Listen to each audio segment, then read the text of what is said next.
Bonjour mesdames et messieurs. Info aujourd'hui le vrai algérien quotidien 7 jours sur 7 jours, 24 heures sur 24 heures. Voir les titres. Merci. Abdelmalek Sellal et Houssine Nessib écopent de 8 ans de prison ferme.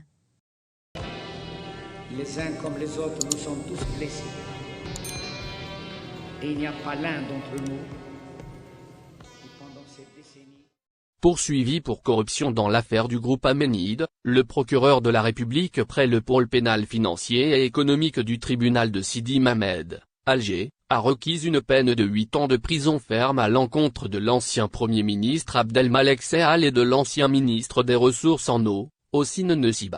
Notons que la même peine a été requise contre l'accusé Djamel Eddine Chelgoum, président directeur général du groupe Aménide spécialisé dans l'hydraulique, assorti d'une amende d'1 million de dinars pour chacun des 10 accusés. Aussi une peine de 6 ans de prison ferme assortie d'une amende d'1 million de dinars a été requise contre Chelgoum Abdelkader, Abdelaziz et Mohamed El Bachir ainsi que contre l'ancien secrétaire général du ministère des Ressources en eau, Belkate Belhadj, des anciens Zouali de Relisa Nadjri d'Erdouf, d'Indefla, Abba Kamel, de Sidi Belhab Mohamed Attab et d'Alger Abdelkader Zouk et de l'ancien directeur général de l'Algérienne des eaux, Ad, Abdenour et Mansour.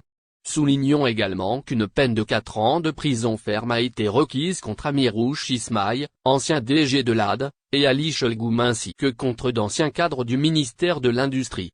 Mohamed Djadi, l'un des cadres du groupe en fuite à l'étranger avec émission d'un mandat d'arrêt international à son encontre a également écopé d'une peine de 8 ans de prison ferme.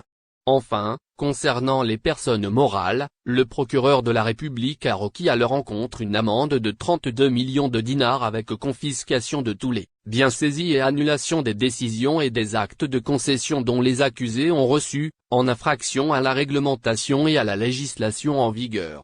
Rappelons que les principaux chefs d'accusation retenus contre les accusés sont, dilapidation de deniers publics, abus de fonction, octroi d'indus avantages pour permettre aux propriétaires du groupe d'obtenir des projets d'investissement au gré à